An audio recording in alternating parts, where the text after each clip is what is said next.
Good morning नानी हो। आज फेरि म तिमीहरूलाई 2015 को अन्तिम दुईटा लङ क्वेसनको आन्सर दिन लागिरहेको छु। आशा छ तिमीहरूले हेर्दैछौ अनि आफ्नो खातामा सारेर याद गर्दैछौ, किनभने अब अक्टोबर लाग्यो। आजदेखि त नवरथा पनि सुरु भयो। सबैलाई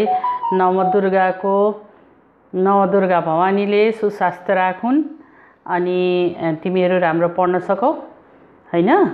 र अब म तिमीहरूलाई 2015 को लास्ट अन्तिम दुईटा क्वेसन को आन्सर बताउँदै छु। हेर है त अनि राम्ररी सार्छौ।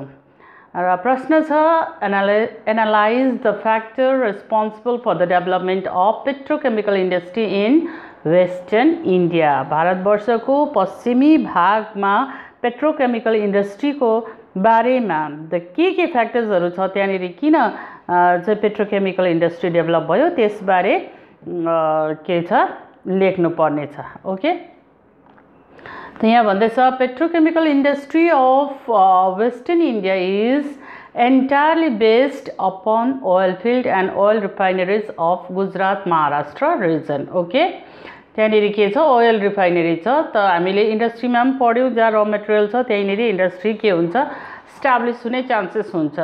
जस्तो लुनेज, अङ्कलेश्वर, कल्लोल,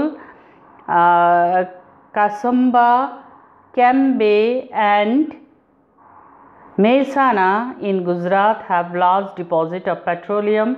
Mumbai High in Maharashtra is the largest offshore oil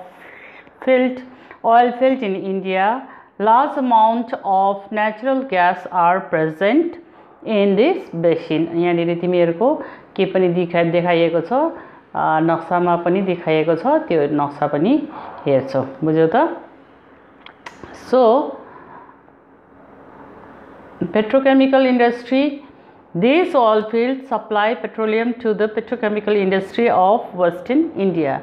Oil refineries exist in Koyali and Jamnagar in Gujarat and Mumbai and Trombay.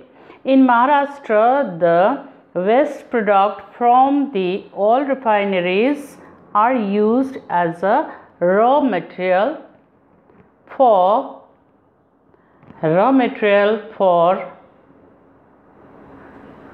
the petrochemical industry. Crude petroleum can easily be imported through the parts of Mumbai, Kandala and the Jawaharlal Nehru port. Okay, these ports also help in the import of machineries for the industry. खाली petroleum मात्र हैन, मेसिनरीज पनि त्यहाँबाट के हुन्छ import हुन्छ। Okay, the industry obtains power from the Ukai project, Kayana project as well as from Tarapur and Karapada, all of which are in Western India. त प्रश्नमा थियो वेस्टर्न इन्डियामा किन यो डेभलप भएको छ भनेर हैन त। त्यसकारण यो सबै ठाउँहरू कहाँनिर एस्टाब्लिश छ अथवा कहाँनिर सिचुएटेड छ भन्दाखेरि वेस्टर्न पार्टमै छ।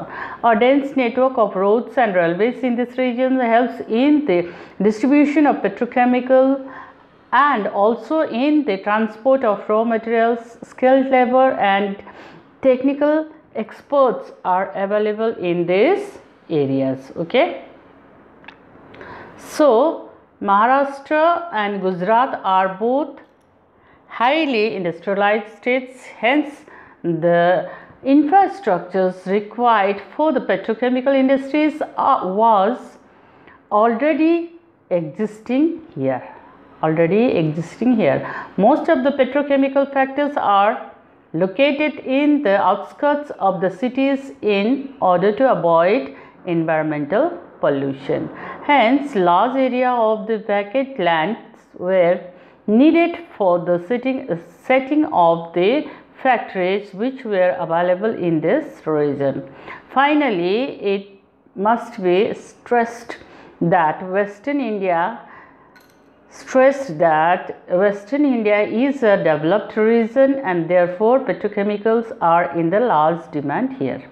So यहाँसम्म भयो यो प्रश्नको उत्तर। अनि पेट्रोकेमिकल इन्डस्ट्री किन यहाँनिर स्टाब्लिश छ भन्ने कुरा, जहाँ र मेटेरियल पाइन्छ त्यहाँनिर नै के हुन्छ, यो स्टाब्लिश्ड हुन्छ भन्ने हामीले पढेका छौं पहिले पनि। त्यसकारणले गर्दा यो एरियामा चाहिँ के भएको छ, इन्डस्ट्री स्टाब्लिश भएको छ। अर्को प्रश्न त्यसैसँग जोडिएको छ, why Canada developed in paper industry हैन, 2015 मा आएको यो सानो क्वेशन 2 मार्क्स को। The Canada is very well developed in the paper industry and is the leading newsprint producing countries in the world. Okay, the paper is a forest based industry and the existence of vast softwood forest in Canada is mainly responsible for the growth of the paper industry. The forest supplies most of the main raw materials needed for the industry wood pulp. As paper is a light industry, the hydroelectricity plants or the Fraser, St. Lawrence and other perennial rivers provide it with electricity. So Canada's paper industry has a wide international market. Okay, so the cheap transport by St. Lawrence waterways is another favorable factor for the paper industry. The river also provides fresh water needed for the industry. So world को सबैभन्दा famous paper industry कहाँ छ, क्यानाडामा छ, किनभने यहाँ soft ट्रीजहरु पाइन्छ हैन। अनि त्यसकारणले गर्दाखेरि सफ्ट ट्रीज र pulp is required for paper industry. So newspaper print यहाँ सबैभन्दा ज्यादा वर्ल्डमा बनाइन्छ अनि एक्सपोर्ट गरिन्छ। यसैसँग जोडिएको 2 मार्क्सको अर्को क्वेशन थियो, व्हाट इज आइसोडपन। जस्तो तिमीहरुले iso line, iso height, isobar प्र्याक्टिकलमा पढ्यौ, त्यस्तै यो isodapane. A line joining point of equal transport cost चाहिँ इक्वल जहाँ जहाँ हुन्छ त्यो जग्गालाई जोड्नुलाई चाहिँ के भनिन्छ, जोड्ने इमेजिनरी लाइनलाई चाहिँ is known as isodapane. The concept of the isodapane was first used by Alfred Weber and isodopon is a theoretical tools used to assist in finding the optimal location for an industry by taking into account transport cost. On the isodopon, the ideal point of location for the industries are shown. जस्तो यहाँ तिमीहरुको नक्सामा देखाइएको छ, this is 1 2 3 4 गरेर देखाइएको छ। यो एउटै transportation को कस्ट लाग्ने जग्गाहरुलाई एउटा इमेजिनरी लाइनले, काल्पनिक रेखाले के गरिएको छ, जोडिएको छ। ओके, त्यसपछि नेक्स्ट क्वेशन छ तिम्रो, discuss the influence of the relief on population distribution. त यसमा पनि 3 वटा प्रश्न जोडिएको छ, 3 + 2 + 2 छ। Different kind of relief have their influence on population distribution in mountainous region. The population is sparse भनेको पातलो. For example, in the Himalayan region of India, this is because the rugged terrain and the steep slopes are deterrent to habitation. Also, the rugged terrain results in transport problem, the low agricultural and the industrial development and the lack of job opportunities. On the other hand, the people prefer to settle in the plains with level land and deep fertile soil. So, population is dense in the plain areas, for example, in the Gangetic Plain region of India. Okay, जस्तो यहाँनिर तिमीहरुको नक्सामा देखाइएको छ, यो 11,000 plus छ population. कहाँनिर भन्दाखेरि यो ब्ल्याकले देखाइएको दिल्लीमा छ हैन, अनि त्यसकै रेन्जमा पूर्वपट्टि गयौँ भने पूर्वाञ्चलमा गयौँ भने माथि भारतवर्षको यो माथि हिली रिजनहरुमा हामी गयौँ भने कति मात्रै छ 100 मात्रै छ सो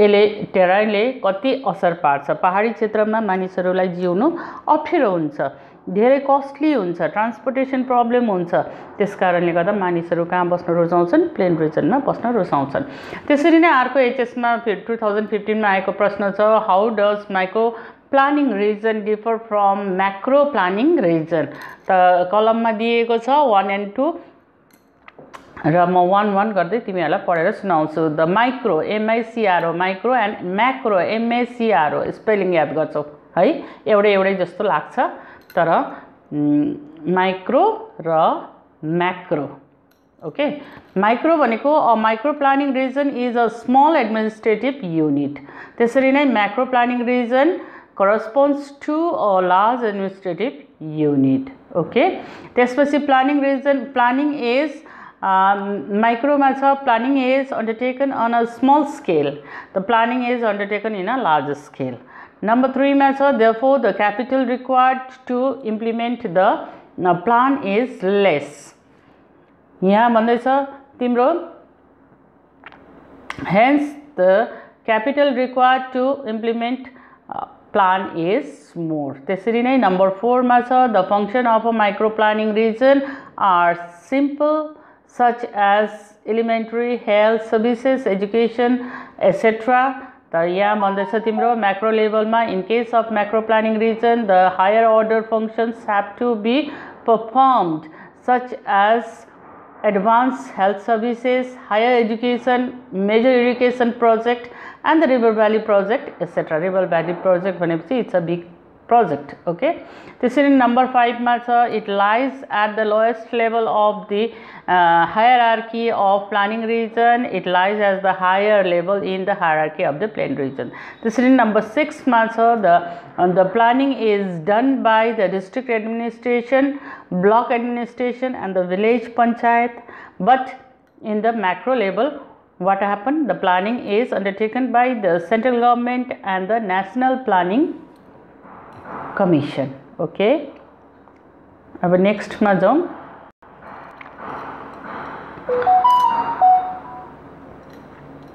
यहाँसम्म भयो तिम्रो माइक्रो र म्याक्रो ओके त्यसपछि अर्को प्रश्न छ यो क्यानाडाको पनि हामीले गर्यौं हैन माइक्रो र म्याक्रो पनि गर्यौं आइसोडोवन पनि गर्यौं discuss the influence of population distribution अर्को लास्ट क्वेशन छ लास्ट छोटो छोटो दुईटा क्वेशन छ त्यसमा एउटा चाहिँ लास्टको क्वेशन यो हो discuss the influence of the relief on population distribution different kinds of relief have their influence on the population distribution in mountainous region population is sparse for example Himalaya of India यो मैले फेरि दोहोऱ्याएँ है अघि नै भनिहालेँ यो देखाइसकेको छु अनि माइक्रो र म्याक्रो पनि भयो त्यसपछि लास्ट एउटा प्रश्न छ तिमीहरुको जो चाहिँ मैले यहाँ दिएको छुइनँ यहाँनिर भन्दैछ classify urban settlement according to their function भन्ने 2 मार्क्सको प्रश्न छ त 2 मार्क्सको प्रश्नमा तिमीहरुले के गर्नु पर्यो नाम मात्रै लेख्दा पनि भयो कसरी क्लासिफाई गर्दाखेरि on the basis of their function urban settlement may be classify as नामहरु मात्रै लेख्दा पनि भयो जस्तो